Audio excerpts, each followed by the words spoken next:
चलिए दोस्तों, बात करते हैं एक और नई क्वेश्चन के बारे में। इस क्वेश्चन में एग्जामिनर ने कहा, एक व्यक्ति ने एक वस्तु 1500 रुपये में खरीदी और लागत मूल्य से 25% अधिक पर बेच दिया।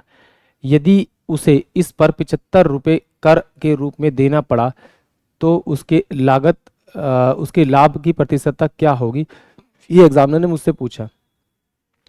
तो मैं जानता हूं कि ये जो आपको 1500 रुपये दे रखा है, ये आपका कॉस्ट प्राइस दे रखा है और उससे 25% के प्रॉफिट पे बेचेगा, यानी कि इसका 25% निकाल के इसमें जोड़ेंगे तो मुझे सेलिंग प्राइस आ जाएगा, और इसका और उसका अंतर निकालेंगे, मतलब कॉस्ट प्राइस सेलिंग प्राइस का अंतर निकालेंगे तो मुझे प्रॉफिट मिलेगा।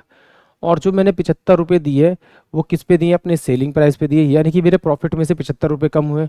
तो मुझे जो प्रॉफिट आएगा, अगर उसमें से 75 रुपये माइनस कर दूं तो मेरे पास जो बचा हुआ रिमेनिंग प्रॉफिट अपॉन में 1500 इंटू 100 करूंगा तो मेरे को इसका क्या मिल जाएगा, प्रॉफिट परसेंटेज मिल जाएगा। चलिए एक बार जरा सॉल्व करते हैं इसे एक बार, क्योंकि ऐसे समझ में नहीं आया होगा, ऐसे क्लियर समझ में आएगा। देखिए मुझे मालूम है जो प्रॉफिट है वो कितना है आपका 25%। तो अगर मैं डायरेक्ट इसका 25% निकाल दूंगा तो ये मेरे पास कितना होगा, 25 पंजे 125 और ये हो जाएगा मेरे पास में 25। तो टोटल जो प्रॉफिट होगा मेरे पास में 375 रुपये का प्रॉफिट होगा। उसमें से अगर मैंने 75 रुपये कर के रूप में दे दिए तो मेरे पास जो बचेगा टोटल एक्चुअली प्रॉफिट बचेगा वो 300 रुपये। अब ये 300 रुपये का जो प्रॉफिट बचेगा वो कितना परसेंट होगा, 1500 का, ये एग्जामिनर ने मुझसे पूछा है। इनटू में 100 कर दीजिए तो यानी कि 20%। टोटल एक्चुअल में जो उसे प्रॉफिट हुआ वो कितना हुआ आपका, 20% का प्रॉफिट हुआ। पहले 25 का होता, 20 का प्रॉफिट हुआ, यानी कि ऑप्शन जो डी होगा वो इस क्वेश्चन के लिए करेक्ट होगा।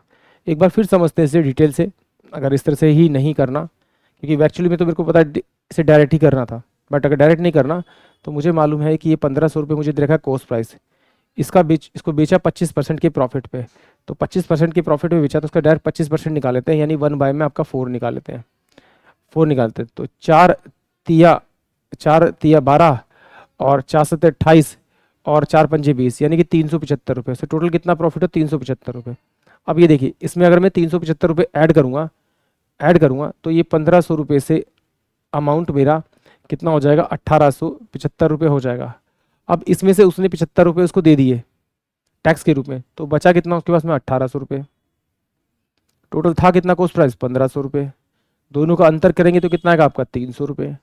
300 बटे में आपका कितना होगा 1500 इंटू में 100, ये इससे कटा 15 दूनी 30 यानी 20%। यानी कि ऑप्शन जो मेरे पास में आपका डी होगा वो इस क्वेश्चन के लिए करेक्ट होगा। आई होप आप सभी क्वेश्चन समझ में आया होगा।